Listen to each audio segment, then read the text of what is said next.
All right, kids, Assalamu alaikum. Welcome back to the online class. So, in our previous class, we continued the chapter of motivation and understood that motivation in reality seems to be a bit different from motivation in theories. हमने ये बात last class में बहुत सुकून से detail में understand की, discuss की कि सर जो मोटिवेशन हमें थ्योरी में पढ़ाई जाती है वो एज इट इज 100% एप्लीकेबल नहीं होती, हर सिचुएशन में एप्लीकेबल नहीं होगी। तो sir practical motivation is a bit different from motivation in theories. हाँ, हमें उन थ्योरीज से मोटिवेशन का बैकग्राउंड मिलता है, उन थ्योरीज से मोटिवेशन की एक गाइडेंस और डायरेक्शन मिलती है, एक बेस पिलर मिलता है, फाउंडेशन मिलती है। लेकिन sir practical motivation real world की डिफरेंट है। तो हमने मोटिवेशन इन प्रैक्टिस को अंडरस्टैंड किया कि ऑर्गेनाइजेशन तीन चीजों के थ्रू वर्कर की मोटिवेशन को इनहैंस करती हैं, इंटैक्ट करती हैं, इंक्रीज करती हैं। उनमें सबसे पहली मोटिवेशन है financial, the use of money to motivate workforce. पैसे के थ्रू वर्कफोर्स को मोटिवेट किया जाए। इसमें फाइनेंशियल मोटिवेशन में हमने लास्ट क्लास में दो तरीके पढ़ लिए थे। पहला हमारा था टाइम रेट, जिसे हम आर्ली वेज रेट भी कहते हैं, टाइम के हिसाब से पैसे दिए जाएंगे। और दूसरा हमने पढ़ा था पीस रेट, यूनिट के हिसाब से, आउटपुट के हिसाब से हम पैसे देंगे, पीस रेट। तो ये हम लास्ट क्लास में डिस्कस कर चुके हैं। आज हम कंटिन्यू करेंगे। पहले फाइनेंशियल मोटिवेशन में सबसे पहले कमीशन को, फाइनेंशियल मोटिवेशन में हम सबसे पहले डिस्कस करेंगे कमीशन को। सर कमीशन, ये वर्ड बहुत कॉमन है। मैं और आप डेली लाइफ में, मैं और आप डेली लाइफ में इस वर्ड को सुनते रहते हैं, कमीशन। कमीशन क्या होता है? It is often paid to sales staff. The certain percentage of commission is paid to salesperson who exceed a certain level of sales. It motivates the sales staff to sell more. अब sales में जितने लोग होते हैं, कुछ भी बेच रहे हो, मैं आपको मिसाल देता हूं। गाड़ी बेचने वाले ब्रोकर्स, एक तो एक तो गाड़ी बेचने वाला शोरूम होता है, जो आमतौर पे वो गाड़ी अपने पास खरीद के खड़ी करता है या कोई और खरीद के रखवा देता है कि यार मुझे इतने पैसे इसके निकलवा दो, बाकी ऊपर तुम कुछ भी रख लो। एक वो चीज तो अलग है, क्योंकि वहां तो खुद ओनर इन्वॉल्व है जगह का, लेकिन उसके पास सेल्स के अपने लोग होंगे। तो वो मालिक, जो शोरूम का मालिक है, वो अपनी सेल्स की टीम को, सेल्स के एम्प्लॉयज को कहेगा कि भाई इनमें से कोई भी गाड़ी इस प्राइस टैग के ऊपर बेचो तो ऊपर वाली अमाउंट का 50-50 कर लेंगे, 70-30 कर लेंगे, 80-20 कर लेंगे, 60-40 कर लेंगे। वो एक सर्टेन रेशो है, एक सर्टेन अमाउंट है, एक सर्टेन परसेंटेज है, वो हम डिवाइड कर लेंगे। ये मिसाल के तौर पे ये 26 लाख की गाड़ी मैं एक्सपेक्ट करता हूं 26 लाख। 26 से ऊपर कुछ भी बेचो 50-50, 26.5 में बेच दो, 25,000 ले जाना, 50,000 रुपए ऊपर बेच दो, 25,000 मुझसे ले जाना, मुझसे रख लेना 25,000, 50% एक्स्ट्रा रख लेना, ये रही गाड़ी, बेच दो।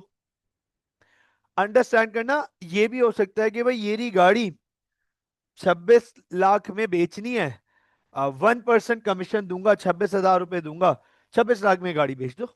जो भी आप में से ये गाड़ी बेच दे 26 लाख की, मुझसे 1% कमीशन ले ले। अंडरस्टैंड कीजिएगा, 1% कमीशन। अब होता क्या है, स्टाफ को मिल गया एक इंसेंटिव कि मुझे ये चीज बेचनी है और बेचूंगा तो पैसे मिलेंगे। यही काम रियल एस्टेट में भी है। प्रॉपर्टी बेचो, बेचने पे आपको कमीशन मिलेगा। ये एसेट पड़े हुए, ये इन्वेंट्री पड़ी हुई, ये 2 अपार्टमेंट पड़े हुए, ये 4 पोर्शन पड़े हुए, ये 2 प्लॉट पड़े हुए, ये 2 बंगलो पड़े हुए, बेच दो, बेचो, सर्टेन कमीशन आपको मिलेगा। 0.5%, 1%, 1.5%, 2%, व्हाटसोएवर, वो कमीशन पहले से तय होता है। इसी तरीके से आपको अब ये तो फिजिकल एसेट की सेल्स हो गई ना। अब आपको मैं थोड़ी सी डिजिटल एसेट की सेल्स बताऊं, उस पे कमीशन बताऊं। आपके पास पॉसिबिलिटी है शायद कि कभी कॉल आती हो कि सर हम फला बैंक से बात कर रहे हैं, क्रेडिट कार्ड ऑफर करने लगे हैं। सर वो सेल्स की टीम है, सेल्स के लोग हैं, वो बेचेंगे आपको जितने रुपए की सर्विस, उनको उसके हिसाब से कमीशन मिलेगा। इसी तरीके से पाकिस्तान में एक बड़ा इंपॉर्टेंट कॉन्सेप्ट बीच में चला भी था और अभी भी उतना पॉपुलर नहीं है, लेकिन अभी भी है, call centres. Sir call centre में जो एजेंट्स हैं वो पाकिस्तानी, राइट, हैं वो पाकिस्तानी, एग्जैक्टली exactly। लेकिन वो अब्रॉड कॉल करते हैं, खास तौर पे यूएस और यूरोपियन कंट्रीज में कॉल्स करते हैं। उन्हें हम बिजनेस की टेक्निकल लैंग्वेज में कहते हैं कोल्ड कॉल्स। कि वो कॉल्स की गई हैं रैंडम लोगों को to convert them to the business sale, उन्हें उन्हें बिजनेस की सेल में कन्वर्ट किया जाए किसी तरीके से। Hello I am Joseph, hello I am Robert, hello I am Mackenzie. और उनके एक्सेंट से ही लग रहा होता है कि ये इंटीरियर सिंध से आया हुआ है। असा जो नालो मैकेंजी है, ये वो वाला मैकेंजी है, राइट। तो वो वो सेल करते हैं, सेल करने की, प्रोडक्ट बेचने की कोशिश करते हैं, राइट। तो अंडरस्टैंड कीजिएगा, फोकस कीजिएगा, वेरी इंपॉर्टेंट पार्ट। तो सर वहां पर उन्हें उस सेल का एक परसेंटेज मिलता है, उन्हें इस सेल का एक परसेंटेज मिलता है, उसे हम कमीशन कहते हैं। Now commission is a huge attraction, huge attraction. Commission बड़ा बूस्ट है लोगों की मोटिवेशन का। मुझे बहुत अच्छे से याद है, one of my friend Kumail, he use to work at Exact. फिर एग्जैक्ट पे जब बुरा वक्त आया, वो सारे प्रॉब्लम्स आए, इश्यूज थे, तो उसने एक कंपनी ज्वाइन कर ली वेदरली के नाम से, राइट। और वहां पे वो एक नॉर्मल एग्जैक्ट में वो फ्लोर मैनेजर था, एग्जैक्ट पे वो फ्लोर मैनेजर था, और उसके अंडर तकरीबन 128 130 एम्प्लॉयज काम करते थे। वो फ्लोर मैनेजर था और 7-8 साल एग्जैक्ट में वो काम कर चुका था उस वक्त तक, जब एग्जैक्ट पे बुरा टाइम आया। तो खैर वो वेदरली गया, तो वेदरली वालों ने उसे वो पैकेज और वो चीजें ऑफर नहीं की जो एग्जैक्ट में थी, लेकिन उसने कहा ठीक है, कोई इशू नहीं है, मैं काम करूंगा। और I I have seen that person work tremendously hard to make his place in the industry. तो वेदरली में अ, उसे उसे बता दिया गया कि भाई ये बोनस है और ये टारगेट है, और इस तरीके से आपने अचीव करना है। तो उसने ये डिसाइड कर लिया था कि by the end of this first year I will prove them कि you haven't hired an ordinary person, आपने एक किसी बड़े आदमी को हायर किया है। तो मैं ये क्लैरिकल लेवल पे काम नहीं करूंगा, लेकिन उसके लिए मुझे प्रूव करना पड़ेगा अपने काम से। You know what he did, right in his second month, he was hired in October, right in his second month। अच्छा, इत्तेफाक ऐसे कि नसीब भी अच्छा था और नसीब के साथ मेहनती भी था। तो नसीब यूं अच्छा था कि इस ये वाला सीजन जो नवंबर दिसंबर वाला सीजन है, ये रियल मानों में सीजन लगता है, क्योंकि वहां क्रिसमस का एक बड़ा रुझान और पूरा एक मतलब उनके लिए तो एक बहुत बड़ा फेस्टिवल है। तो सर वहां अब नॉर्मल बाइंग होती है इस सीजन में। तो सेल्स वालों के लिए इस सीजन में सेल्स कन्वर्ट करना बहुत आसान है। तो दिसंबर में ही absolutely broke all the previous records at Weatherly by by almost thrice और फोर वैल्यूज। उसने सारे रिकॉर्ड्स वेदरली की हिस्ट्री के तोड़ के रख दिए। And he was able to generate a sale of $2.75 million alone। $2.75 million। तो पता ये चला था मेरी नॉलेज के अकॉर्डिंग कि उसका कमीशन था उसमें 5%। तो सर नियर अबाउट तकरीबन 1,35,40,000 डॉलर तो उसने अकेले ने कमीशन एक महीने में बनाया था। तो सर कमीशन, और वो उसका नाम फिर वो वेदरली का जनरल मैनेजर एंड तक जनरल मैनेजर अपॉइंट हुआ था वो एक साल के अंदर अंदर। तो सर कमीशन कमीशन बहुत बड़ा बूस्ट है, एम्प्लॉयज को सेल्स करने में अपलिफ्ट करता है। इसके बाद आ जाता है salary. Salary, sir salary fix होती है, ये आमतौर पे मंथली या फिर ईयरली दी जाती है। सैलरी फिक्स होती है, ये मंथली दी जाती है, ईयरली दी जाती है। बहुत दुनिया भर में बहुत सारी कंट्रीज हैं जहाँ ईयरली सैलरी का कॉन्सेप्ट है। कॉन्ट्रैक्ट में ईयरली लिखा जाता है, फिर उसे वो मंथली डिवाइड कर सकते हैं कि हम आपको 12 महीने में इस तरीके से दे देंगे, लेकिन डिसाइड हमारा एग्रीमेंट साल का होगा। आमतौर पे मैं आपको एग्जांपल देता हूँ, फुटबॉलर्स फुटबॉलर्स की होती है ईयरली सैलरी, फिर उसे वो डिवाइड कर लेते हैं मंथ्स पे। बहुत सारे एग्जीक्यूटिव्स का भी यही होता है कि उन्हें साल की सैलरी बोला जाता है, और फिर देते हैं वो 12 हिस्सों में है, लेकिन डिस्कशन सैलरी, तो सैलरी ईयरली होती है। इसके बाद प्रॉफिट शेयरिंग, एक तरीका फाइनेंशियल मोटिवेशन का प्रॉफिट शेयरिंग भी है।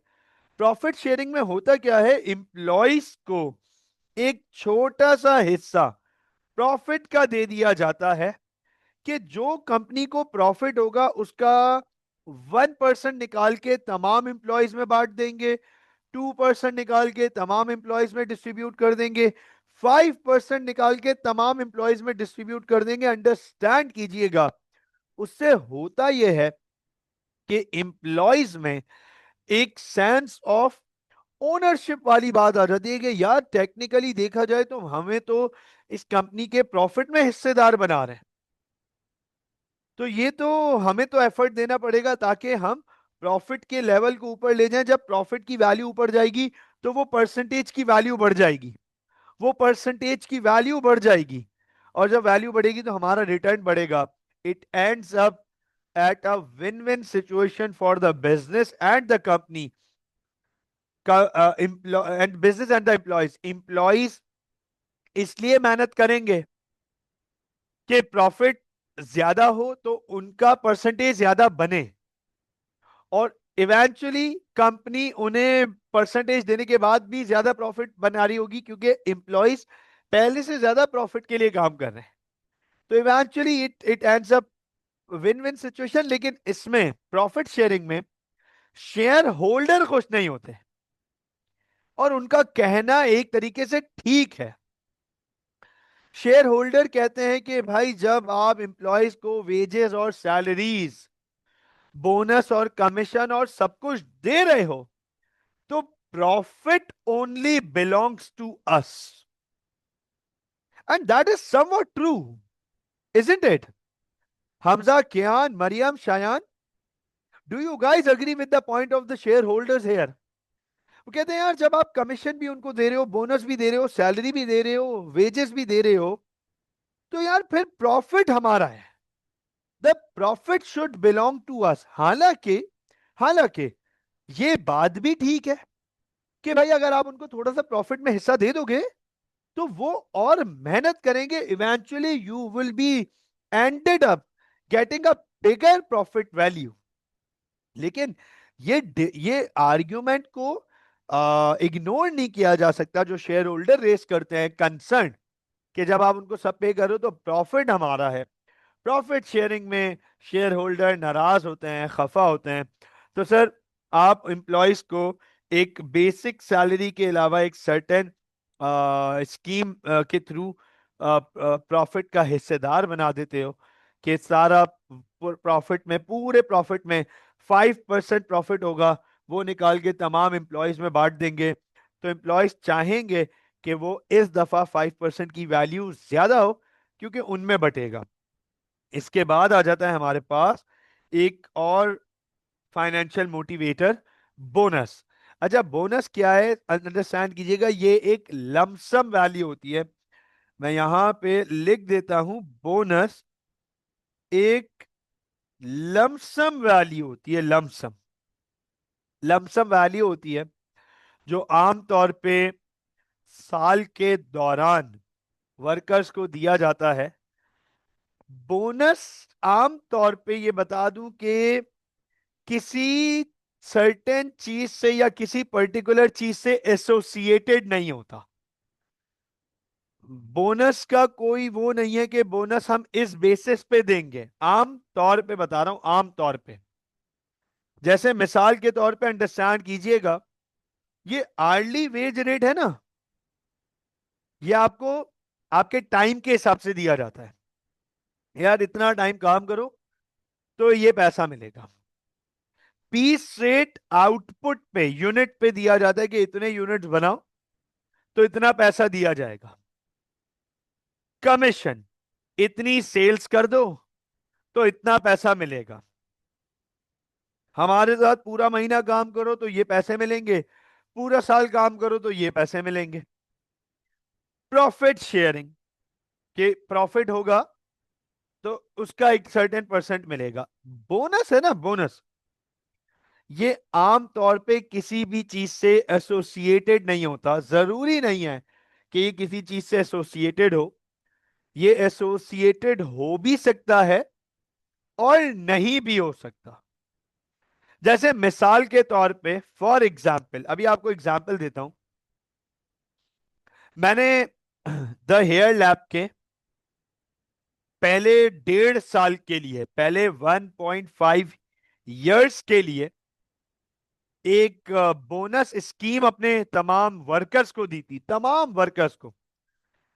हेयर लैब के पहले 6 महीने पूरा फाइनेंसेस और सब कुछ परफॉर्मेंस देखने के बाद, फर्स्ट 6 months की परफॉर्मेंस देखने के बाद, मेरे पास तमाम एम्प्लॉयज के एक नंबर्स आ चुके थे कि वर्कर ए ऑन एवरेज पिछले 6 महीनों में मंथली इतना रुपए का काम किया है, इतने नंबर ऑफ क्लाइंट सर्व किए हैं पर मंथ, और उन नंबर ऑफ क्लाइंट से इतने पैसे हमने बनाए हैं। वर्कर बी ने इतने रुपए का काम किया है पर मंथ, इतने क्लाइंट सर्व किए हैं वर्कर सी। तो मुझे उन लोगों की इफेक्टिवनेस और एफिशिएंसी पता चल गई over a course of 6 months। पहले 6 महीने सिर्फ ये काम किया, उस 6 महीने के बाद 1 साल के लिए ये अनाउंसमेंट की मैंने कि भाई 3 कैटेगरीज में वर्कर बनाए मैंने, जो एक्सपीरियंस थे, स्किल्ड थे, और जिनका अवेयरनेस थी मार्केट में, नाम था, जो क्लेम करते थे कि भाई हम बड़ा नाम है। उनके लिए टारगेट बना दिया कि महीने का 2 लाख रुपए से ऊपर का काम करके दिखाओ, तो जो महीने के 2 लाख रुपए की बैरियर को तोड़ेगा सीनियर, उसमें उसको 10,000 रुपए बोनस मिलेंगे। 2.5 लाख रुपए का बैरियर ब्रेक करो तो 20,000 रुपए बोनस मिलेंगे। 3 लाख रुपए की क्या फिगर ब्रेक करो तो 30,000 का बोनस मिलेगा। इसी तरीके से जो मिडिल वर्कर्स थे, जो नॉर्मल थे, उन पे उनको ये टारगेट दिया कि सर 1.5 लाख रुपए का काम करो तो 10,000 रुपए का बोनस मिलेगा, 175 का काम करो तो 15,000 का मिलेगा, 2 लाख का काम करो तो 20,000 का। उनके बैरियर, तो उधर bonus was associated with a target. Understand कीजिएगा, उधर bonus was associated with a target. लेकिन अंडरस्टैंड कीजिएगा, हमने वो फिर 1 साल बाद, 1 साल के बाद वो बोनस सिस्टम एबॉलिश कर दिया। मैंने खत्म कर दिया। लेकिन अभी इस साल मैंने हमारे हेयर लैब की सेकेंड एनिवर्सरी पे, सेकेंड ईयर पे, वो वर्कर्स जो कम से कम 1 साल से थे हमारे पास, उनको एक सर्टेन अमाउंट बोनस के तौर पे दी थी, कि जो जिन्होंने कम से कम 1 साल कंप्लीट किया है उनका ये, और जो 2 साल से हैं उनका ये अमाउंट। तो देखो, अब वो किसी चीज से, वो सिर्फ टाइम से एसोसिएटेड है। वो उस, तो जो वर्कर आमतौर पे हार्ड वर्क कर रहे होते हैं, चलो हार्ड वर्क अगर नहीं भी कर रहे लेकिन लॉयल्टी शो किए हुए ऑर्गेनाइजेशन के साथ हैं, तो ऑर्गेनाइजेशन उन्हें बोनस दे सकती है, और उसके अगेंस्ट उन्होंने कोई ये नहीं रखा हुआ कि इसके अगेंस्ट ही बोनस मिलेगा। और बोनस है ना, बोनस, ये मैं आपको बता दूं, ये जो ग्राउंड वर्कर्स होते हैं ना, ग्राउंड वर्कर्स, जिन्हें हम क्लैरिकल स्टाफ कहते हैं, जो बिल्कुल जूनियर लेवल पर हैं, लेबर कह लो, labour class, bonus is a huge booster for them. ओ हो, ह्यूज बूस्टर, ये मैं आपको बता दूं, bonus is a huge booster.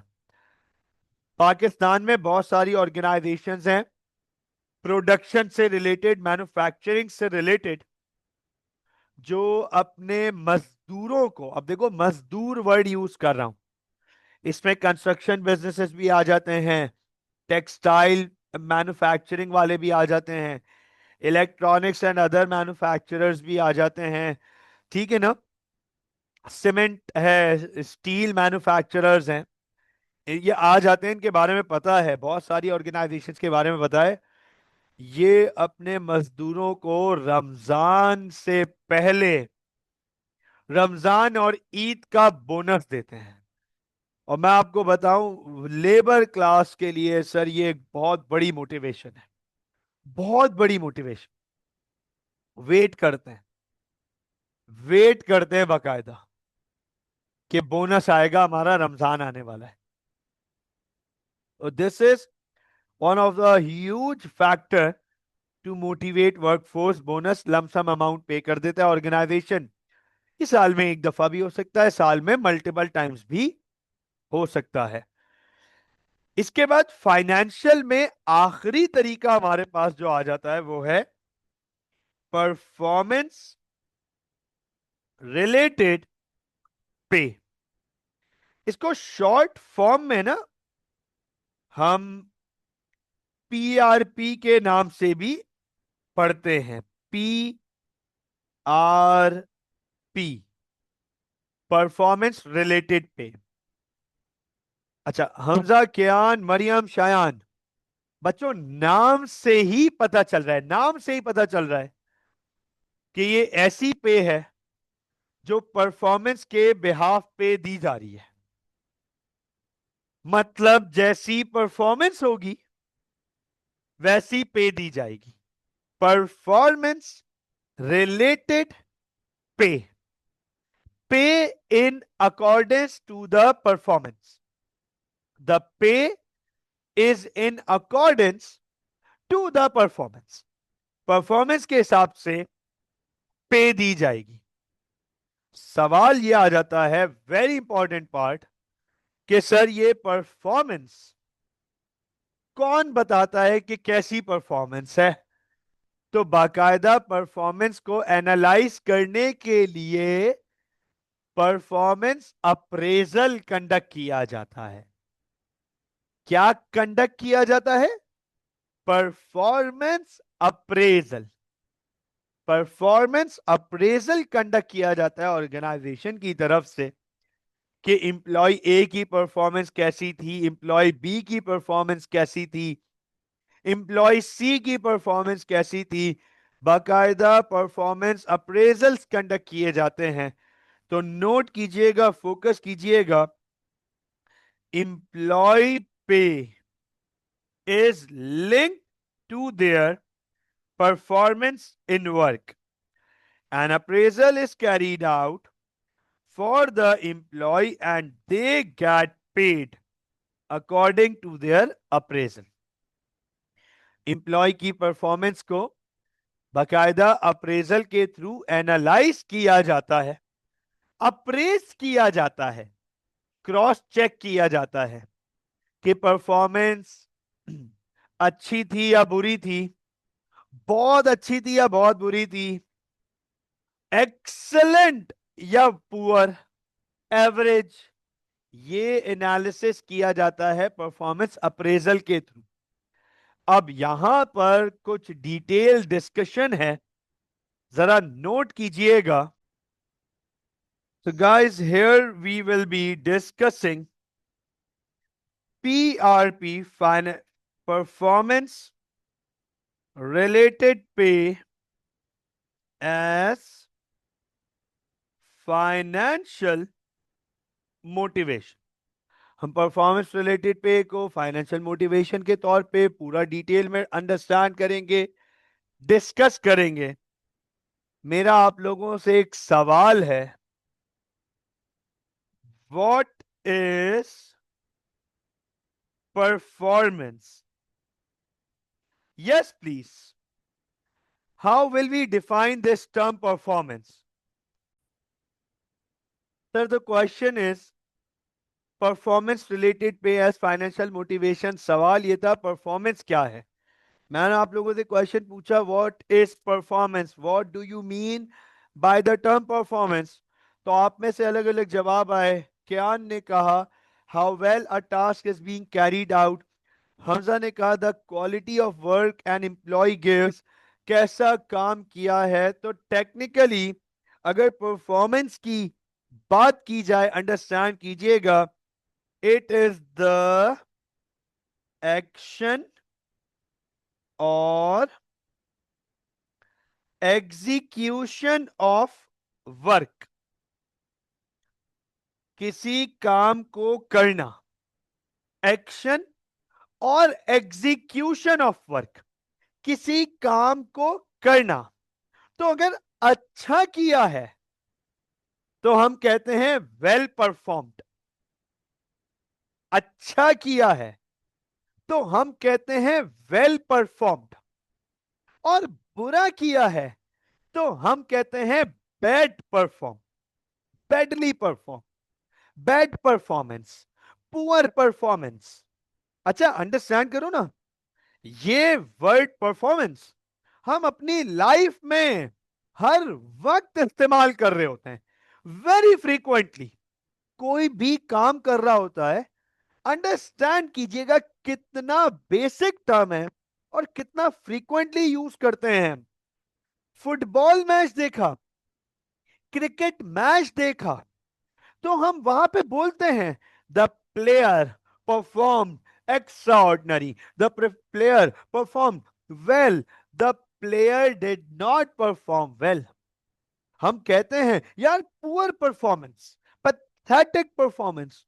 इसी तरीके से हम कोई मूवी, पिक्चर, थिएटर देखते हैं, कोई सीरीज देखते हैं, कोई शो देखते हैं, हम कहते हैं यार वेरी वेल परफॉर्म।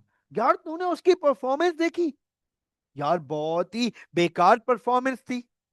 सिंगर है, हाँ सिंगर है, लाइव कॉन्सर्ट कर रहा है, परफॉर्मेंस की बात होती है, यार क्या परफॉर्मेंस दी, जबरदस्त, बेहतरीन परफॉर्मेंस। अंडरस्टैंड कीजिएगा। गवर्नमेंट की बात करते हैं सर, गवर्नमेंट पुअर परफॉर्मेंस। हाँ गवर्नमेंट अच्छा काम करती है, बहुत जबरदस्त काम करती है, कोई अच्छा काम करती है, हम कहते हैं एक्सेलेंट परफॉर्मेंस। यार उनकी परफॉर्मेंस देखी उस गवर्नमेंट की, उनकी परफॉर्मेंस कैसी। तो ये बात होती है परफॉर्मेंस, किसी काम को करना, किसी काम को करना। अब वो अच्छा किया या बुरा किया, उसके लिए किया जाता है अप्रेजल। परफॉर्मेंस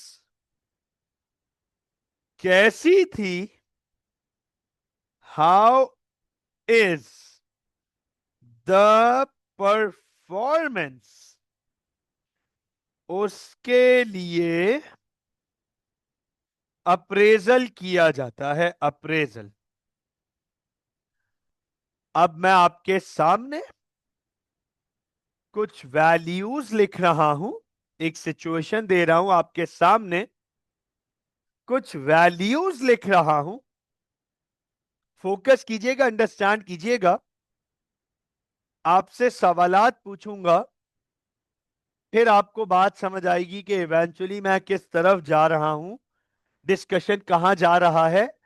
फिर हम पीआरपी पे वापस आएंगे, परफॉर्मेंस रिलेटेड पे वापस डिस्कशन करेंगे। मुझे ये बताइएगा, give me a thumbs up if you guys are there with me right now. Hamza, कियान, मरियम, शायान। अच्छा, मरियम थम्स अप तो दे रही है लेकिन जवाब नहीं दे रही। हाँ मरियम जवाब नहीं दे रही, एक भी जवाब नहीं दिया है मरियम ने। चलो फोकस कीजिएगा, अंडरस्टैंड कीजिएगा। सर मैं आपके सामने एक वैल्यू लिखने जा रहा हूं। सर सेल्स टीम ने इस साल सेल्स टीम ने इस साल 5.2% सेल्स इंक्रीज करके दी हैं। 5.2% सेल्स इंक्रीज करके दी है as compared to the last year. पिछले साल के मुकाबले सेल्स टीम ने 5.2% सेल्स इंक्रीज करके दी हैं 2025 में। बताओ ये परफॉर्मेंस अच्छी है या बुरी है? परफॉर्मेंस तो उन्होंने दे दी है, they have executed the work. अब आपने बताना है ये अच्छी है या बुरी है। पिछले साल जो सेल्स थी, इस साल 5.2% सेल्स ऊपर गई है। बताओ ये अच्छी परफॉर्मेंस है या बुरी परफॉर्मेंस है? जी, शायान कह रहे हैं अच्छी परफॉर्मेंस है, केयान कह रहे हैं गुड परफॉर्मेंस। जी, Hamza what do you think? Maryam कह रही है गुड परफॉर्मेंस, हमजा भी कह रहे हैं गुड परफॉर्मेंस। अभी आएगा ना मजा, अभी आएगा ना मजा। हाँ भाई, अब नोट करना जरा। लेकिन उनका 2025 का टारगेट था 8%। अब बताओ, टारगेट था 8% बढ़ाना, टारगेट था 8% सेल्स बढ़ाना। पिछले साल के मुकाबले टारगेट था 8% सेल्स इंक्रीज करना। अब इन्होंने सेल्स इंक्रीज की हैं इस साल 5.2%। अब बताओ, थोड़ी देर पहले आप चारों ने बोला गुड परफॉर्मेंस। अब बताओ, अब बताओ, इज इट स्टिल गुड या is it very good? It is not good, it is poor, it is bad. What do you guys think, बताएं जरा। टारगेट था 8%, मैंने एक और इंफॉर्मेशन ऐड ऑन करी है, टारगेट था 8%। शायान कह रहे हैं नाउ बैड, मरियम कह रही है नॉट गुड। तो इसका मतलब शायान और मरियम दोनों का ओपिनियन इस एडेड इंफॉर्मेशन से चेंज हुआ। शायान कह रहे हैं बैड, कयान कह रहे हैं sir it is still good but not what the company was expecting. Shayan Kayan कह रहा है it is still good but not what the company was expecting. लेकिन कयान, बात तो ये कि टारगेट तो पूरा नहीं हुआ ना, टारगेट तो पूरा नहीं हुआ ना। आप मुझे बताओ ना, टारगेट पूरा नहीं हुआ तो फिर परफॉर्मेंस अच्छी कैसे हुई? टारगेट तो पूरा नहीं हुआ ना, 8% जाना था, 5.2% अभी ठीक ठाक, मतलब नियर अबाउट, तकरीबन तकरीबन टारगेट में अभी भी 2.8% बाकी है। इसका मतलब 50% टारगेट अभी भी तकरीबन रहता है। 33.33%, 1/3 टारगेट अभी भी रहता है, 1/3 टारगेट अभी भी रहता है। Do you think it is good when the target has not being met by that far? इतना अच्छा खासा डिस्टेंस है, अभी भी 2.8% टारगेट से नीचे हैं हम। और जस्ट इमेजिन, सिर्फ सोचो, अभी एक बात कहता हूं, हर 1% जो है ना, हर एक परसेंट 1 अरब रुपए का है।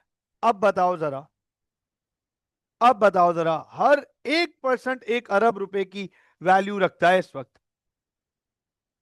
इसका मतलब 2 अरब 80 करोड़ की सेल्स नीचे है हमारी, हमारे टारगेट से। अब बताओ जरा, थोड़ा सा और प्रैक्टिकल कर दिया, रियलिस्टिक कर दिया, क्या लगता है?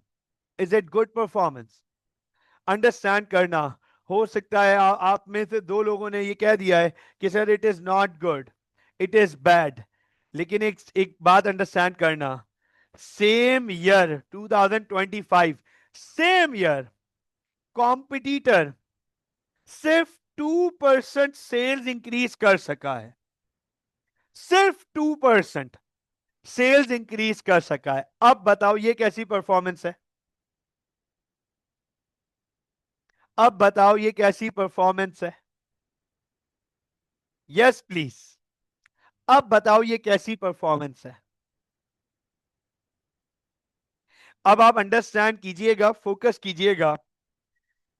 यहां पर हमारे पास 2 ओपिनियंस बनेंगे इस परफॉर्मेंस को लेके, 2 opinions, 2 opinions, 2 opinions. Opinion 1, opinion 1, 2 opinions, opinion 1।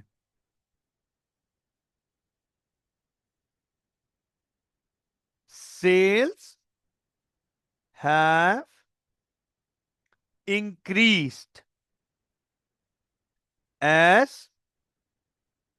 compared to last year and also in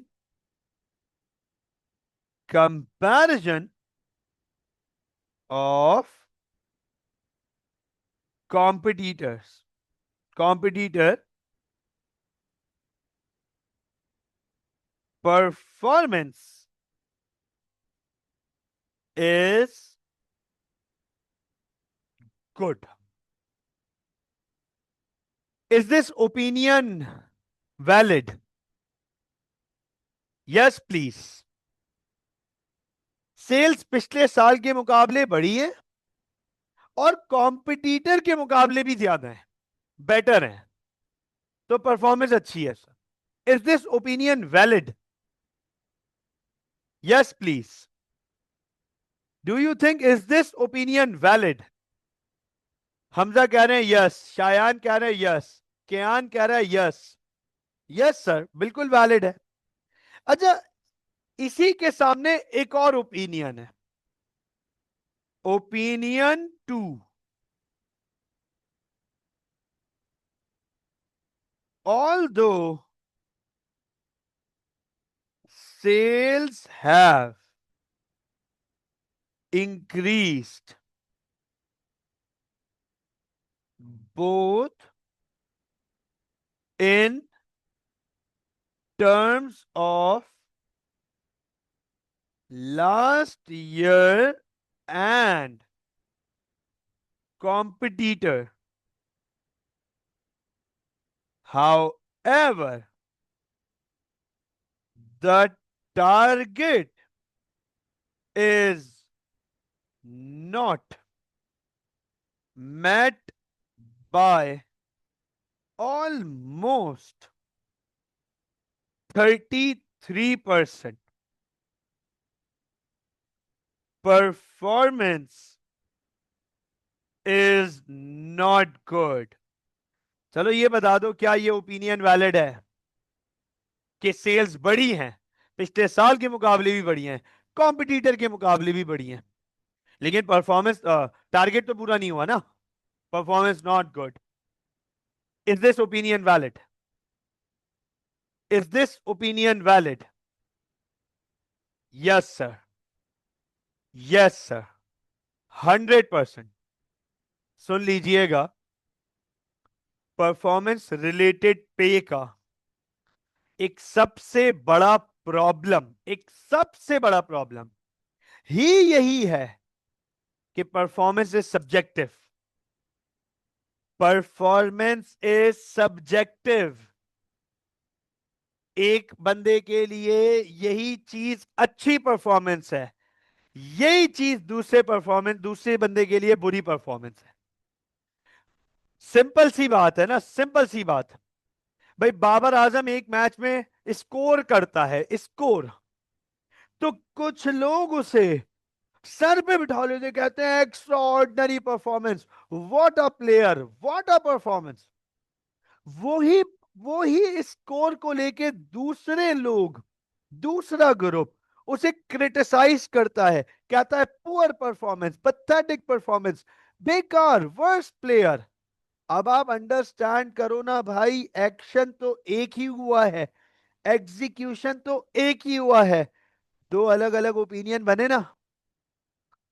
इनके लिए परफॉर्मेंस अच्छी है, इनके लिए परफॉर्मेंस बुरी है, और मजे की बात, दोनों बात वैलिड कर रहे हैं। परफॉर्मेंस रिलेटेड पे का भी यही प्रॉब्लम है, यही प्रॉब्लम है। परफॉर्मेंस अच्छी है कुछ लोगों के लिए, परफॉर्मेंस बुरी है कुछ लोगों के लिए। यहां पर एक बड़ा प्रॉब्लम आ जाता है, अप्रेजल में एक बड़ा प्रॉब्लम आ जाता है। ये देखो मैं यहां पे क्या लिखने जा रहा हूं, बायसनेस, 100% वैलिड। ये एक बहुत बड़ा प्रॉब्लम है अप्रेजल का। सर अप्रेजल बायस हो जाते हैं, आमतौर पे, आमतौर पे बायसनेस हो जाती है अप्रेजल्स में।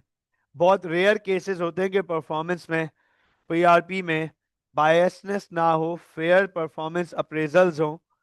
आमतौर पे बायसनेस आ जाती है कि ये हमारा बंदा है, ये हमारी टीम का है, ये हमारे शहर का है, हमारे मुल्क का है, हमारी जबान का है, यार ये बंदा अच्छा है, इसको फेयरनेस, इसको, ये हमें सपोर्ट करता है, यार ये हमारे इशारों पे काम करेगा, ये हमारी बात मानेगा, इसे प्रमोट कर दो, biasness.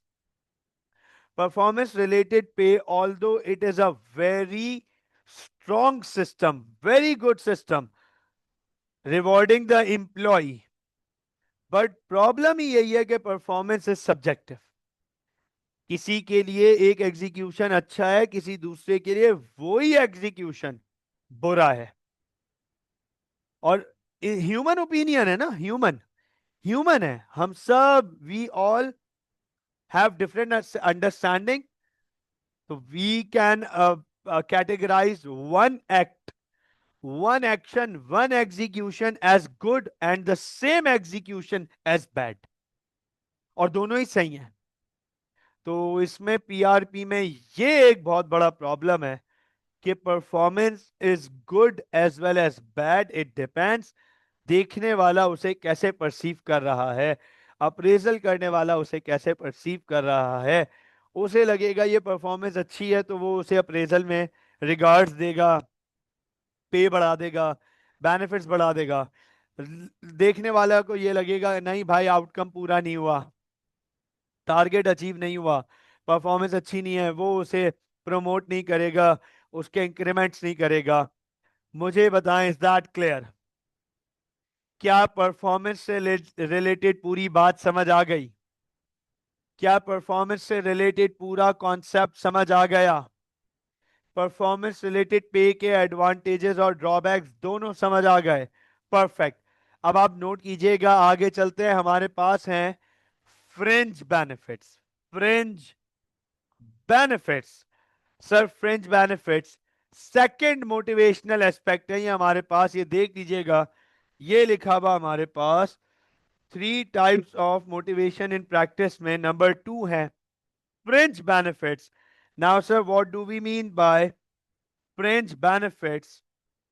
These are also known as non-financial rewards where a business provides facilities benefits in excess of the पे। सर, पे से ऊपर वर्कर्स को बेनिफिट्स दिए जाते हैं, फैसिलिटीज दी जाती हैं, पैसे नहीं दिए जाते। वर्कर को कहा जाता है हम आपको पैसे नहीं देंगे, पैसे जो बेसिक है पे वो आपको दे रहे हैं, लेकिन उसके ऊपर आपको हम फैसिलिटीज प्रोवाइड करेंगे, बेनिफिट्स प्रोवाइड करेंगे। Sir, benefits like company car, free pick and drop, utility bills, house rent, free medical, free holiday trips, etcetera etcetera etcetera. तो कंपनी अपने एम्प्लॉयज को पैसों के बजाय बेनिफिट्स और फैसिलिटीज के थ्रू मोटिवेट करती है। उन्हें वो फैसिलिटीज, वो बेनिफिट्स प्रोवाइड करती है जो हैं शायद बेसिक पे से ज्यादा, पे से ऊपर, पे के अलावा वो इन्हें ये बेनिफिट्स प्रोवाइड करती है। अब मैं आपको ये बताऊं, this is a huge motivator. आपकी आपको फ्रिंज बेनिफिट्स का अंदाजा नहीं है। आप में से कोई ऐसा है जिसका कोई रिलेटिव किसी बड़े कॉरपोरेट में, मल्टीनेशनल में, अच्छे ऑर्गेनाइजेशन में जॉब करता हो? आपके किसी रिलेटिव, आपका कोई रिलेटिव जो अच्छी ऑर्गेनाइजेशन, बड़ी कॉरपोरेट में, मल्टीनेशनल में जॉब करते हो? Yes please. शायान ने कहा यस सर। हमजा कह रहे हैं यस। कौन? शायान कौन? हमजा कौन? Hamza I know dad, right, father. Hamza को तो मुझे पता है, राइट। शायान कौन? शायान कह रहे हैं बड़ा भाई। ओके, शायान बड़ा भाई। All right, all right, all right. Shayan और हमजा दोनों ने कहा, तो मैं दोनों से एक सवाल पूछूंगा। बिल्कुल सिंपल सा सवाल है। आपने जिन भी रिलेटिव्स के बारे में इधर सोचा फ्रेंच बेनिफिट्स का, शायान कह रहे हैं बिग ब्रदर। बिग ब्रदर, वो शायान बिग ब्रदर डकी भाई वाले तो नहीं? Yes sir. बिग ब्रदर वो वाले तो नहीं जिनको सैल्यूट मारना पड़ेगा अब, राइट? तो शायान कह रहे हैं सर बड़ा भाई। हमजा कह रहा है कि, हमजा ने कहा फादर। मुझे ये बताएं, क्या उन लोगों को कंपनी की तरफ से ऐसे कुछ बेनिफिट्स अवेलेबल हैं?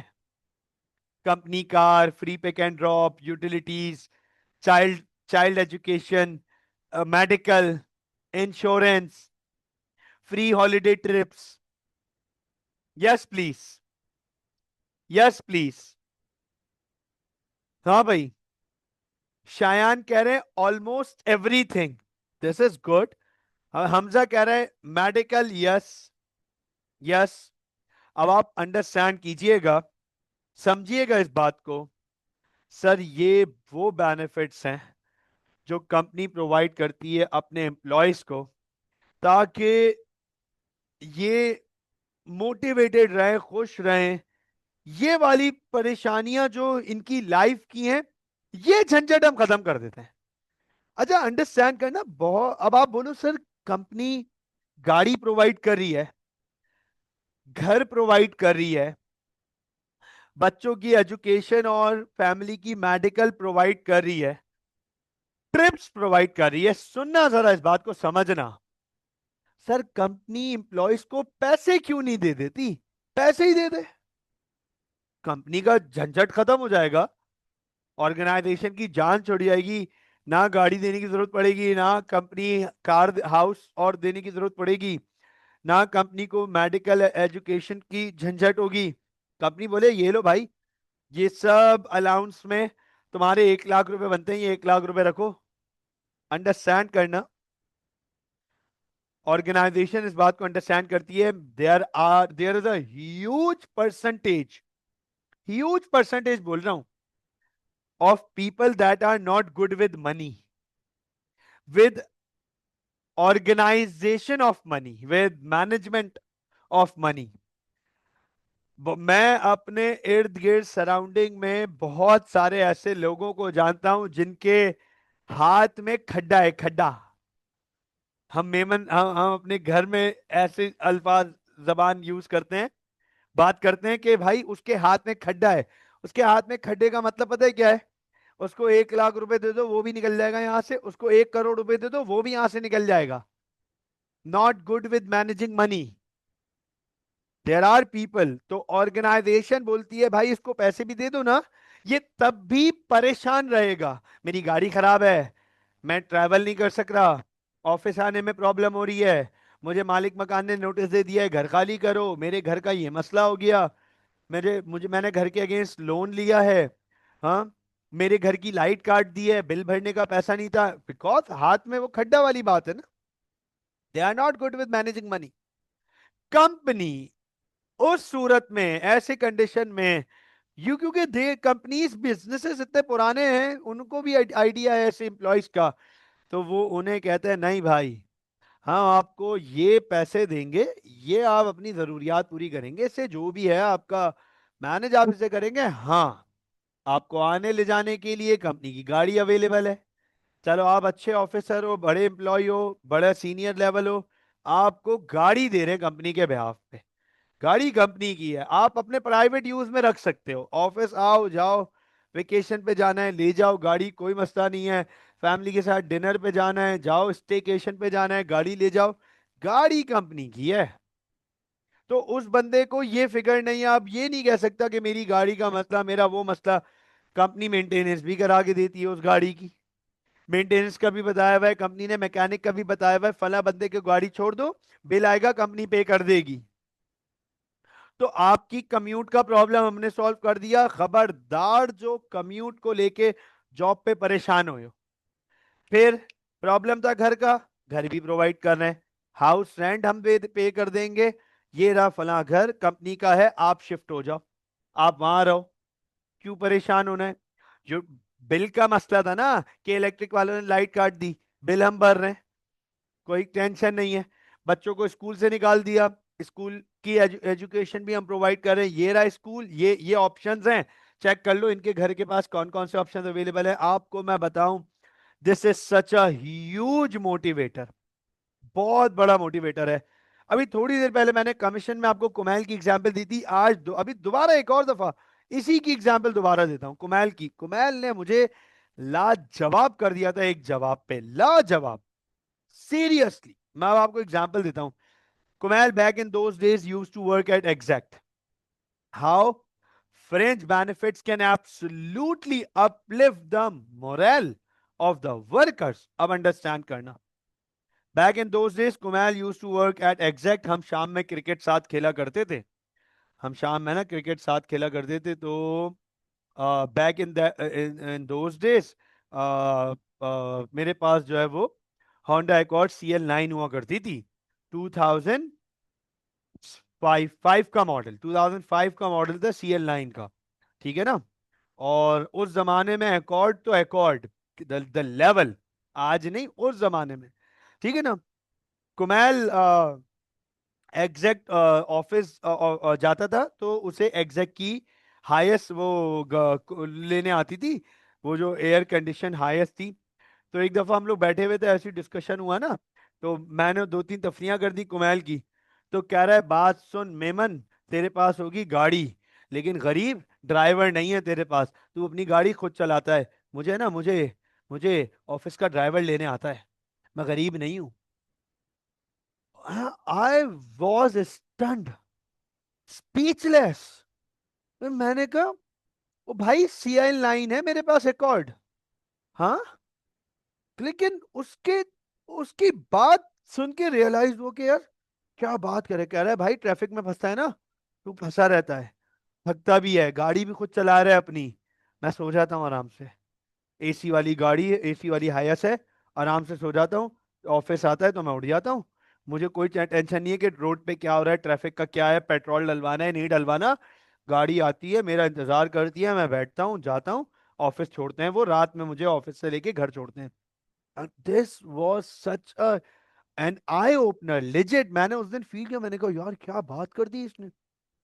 मैं आपको एक और अपने एक रिलेटिव की एग्जांपल देता हूँ, बहुत आउट क्लास धमाल एग्जांपल ना। मतलब इसके बाद मुझे रियलाइज हुआ कि फ्रिंज बेनिफिट्स भाई they are a moral booster.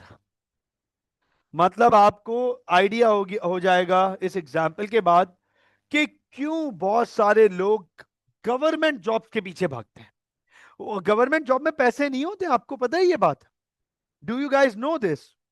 Government jobs में इतने पैसे नहीं होते, प्राइवेट जितना पैसा देता है।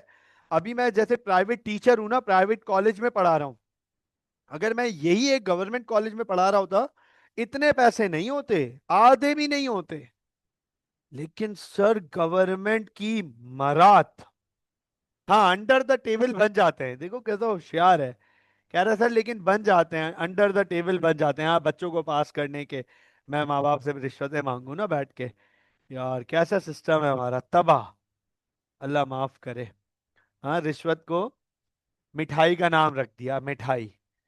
हाँ मिठाई आग है, मिठाई में आग है भाई, आग। समझ ही नहीं आ रही है बात। मिठाई नाम रख दिया, चाय पानी रख दिया, हाँ कायदे आजम रख दिया, बताओ जरा। रिश्वत को रिश्वत ना बोलने से अल्लाह मियाँ डॉज हो जाएंगे, अल्लाह माफ करे यार। बहरहाल खैर, coming back to the topic, रिश्वत हटा दो, गवर्नमेंट जॉब की बात कर रहा हूँ। सर क्या बेनिफिट्स मिलते हैं, क्या मरात हैं गवर्नमेंट की। हाउस मिलता है, रेंट मिलता है, कार मिलती है, उस एक एक सर्टेन लेवल आना पड़ता है ऑब्वियसली। 17 ग्रेड का ऑफिसर पे 18 19 20 21, राइट, अंडरस्टैंड कीजिएगा, फोकस कीजिएगा। वेरी इंपॉर्टेंटली मैं आपको एक एग्जांपल देता हूँ। हमारे एक जानने वाले एक रिलेटिव हैं, रिलेटिव मेमन है। He is the chief auditor of 3M, this east, ये एशियन रीजन के वो चीफ ऑडिटर हैं। 2 3 महीने 2.5 महीने पाकिस्तान में होते हैं, 2 2.5 महीने फिर मिडल ईस्ट में होते हैं, 2 2.5 महीने वियतनाम थाईलैंड मलेशिया साइट पर, फार ईस्ट साइट पर होते हैं। एशियन डायरेक्टर है, और 2 3 महीने यूरोप में हेड ऑफिस और उसके अतराफ में होते हैं। पूरा साल वो इधर उधर ही होते हैं। दो 2 साल पहले, 2 साल पहले मैं एक शादी में था, एक शादी में पहुंचा। अब it was something that I I was out class by the thing French benefits ना। Fringe benefits, they can provide a huge motivator, a huge morale booster for employees। ये काम बिजनेसेस, इससे इससे एम्प्लॉयज अपने हो जाते हैं, ऑर्गेनाइजेशन के अपने हो जाते हैं, सगे हो जाते हैं कि यार ये देखो कंपनी ने मुझे कंपनी कार दी हुई है, मेडिकल दिया हुआ है। सच अ ह्यूज बूस्टर। इसके बाद तीसरा और आखिरी हमारे पास जो मोटिवेटर आता है सर, वो है जॉब सेटिस्फैक्शन। नोट कीजिएगा, फोकस कीजिएगा, job satisfaction, where business tries to increase satisfaction, motivation through job, work, काम के थ्रू। काम को ऐसा बना दो पैसे की जरूरत ही नहीं पड़े, फ्रिंज बेनिफिट्स की जरूरत ही ना पड़े, ना फ्रिंज बेनिफिट्स की जरूरत पड़े, ना पैसों की जरूरत पड़े, ना बोनस सैलरी, कुछ नहीं। काम को इतना एक्साइटेड बना दो, काम को इतना अच्छा बना दो, काम में चेंजेस कर दो, काम में चेंजेस ले आओ कि वर्कर की मोटिवेशन बढ़ जाए। सर ये काम कैसे हो सकता है? जॉब को रीडिजाइन कर दो, रीडिजाइन, कुछ चेंजेस कर दो जॉब में, कुछ चेंजेस कर दो जॉब में, काम को थोड़ा सा चेंज कर दो। शायद नए काम के आने से वर्कर की एक्साइटमेंट बढ़ जाए। जॉब रीडिजाइन, जॉब इनलार्जमेंट कर दो, कुछ और काम ऐड ऑन कर दो ओरिजिनल काम के साथ, ताकि वर्कर को नया कुछ करने का, सीखने का मौका मिले सेम काम के साथ। इंप्लॉय की एम्पावरमेंट कर दो, उन्हें लिबर्टी दे दो, डेमोक्रेटिक। अब उन्हें लगेगा कि हमें ऑर्गेनाइजेशन हम पे ट्रस्ट कर रही है और हमें रिस्पॉन्सिबिलिटी दे के हमें इस हमारी स्किल्स इंप्रूवमेंट करा रही है, रिस्पॉन्सिबिलिटी देके हमें बेहतर करने की कोशिश करिए। एम्प्लॉय एम्पावरमेंट, उससे उनकी मोटिवेशन ऊपर हो जाएगी। टीम वर्किंग, जब ऑर्गेनाइजेशन वर्कर्स टीम में काम करेंगे तो उनकी आपस में बॉन्डिंग स्ट्रांग होगी। सोशल नीड्स, एल्टन मायो का human relation theory, team working के थ्रू मोटिवेशन बढ़ेगी। इंप्लॉय पार्टिसिपेशन, उनसे पूछो, उनसे डिस्कशन कराएं, उनसे ओपिनियन लें, फीडबैक लें, उन्हें उनसे जबरदस्ती पार्टिसिपेट कराएं। इवेंचुअली उनकी मोटिवेशन बढ़ेगी।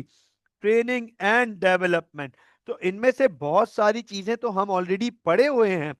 जो चंद इंपॉर्टेंट चीजें जरा आपके सामने हाईलाइट कर दूं। Sir, job redesign, employers can change the design of employees' jobs to encompass more or different duties or duties that are more challenging.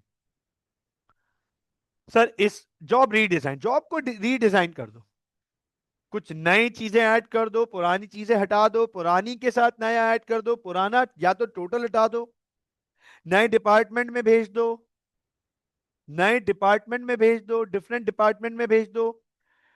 तो अंडरस्टैंड कीजिएगा, उसका जॉब स्टेटस चेंज हो जाएगा, जॉब डिजाइन चेंज हो जाएगा, motivation develop होगी, उसे कुछ नया सीखने को मिलेगा। वो जो एक बोर्डम है वो खत्म हो जाएगा sir.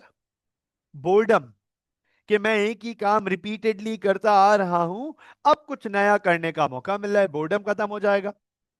Job enlargement, it is where similar nature of work is added to the job.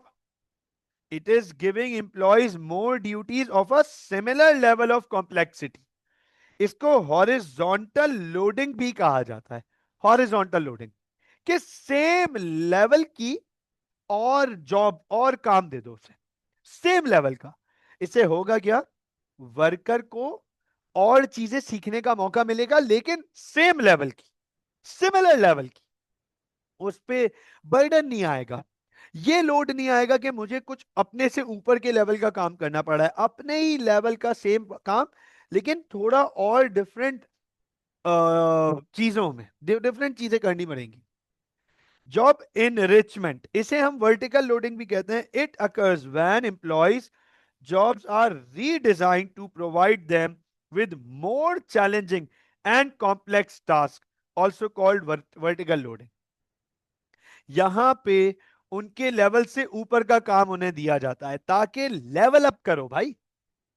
2-4 महीने ट्रेनिंग लो, काम करो, सीखो, अंडरस्टैंड करो, इन काम पे हाथ साफ करो तो तुम्हें लेवल अप करेंगे। उसका काम इतना इंटेंस बना दिया कि अब वो उसे सीखना पड़ रहा है। अब जब वो सीखना पड़ रहा है उसे, तो उसका सारा फोकस वहां है, डिमोटिवेशन वाला एलिमेंट खत्म हो गया। मुझे बताएं, is that clear? Yes please.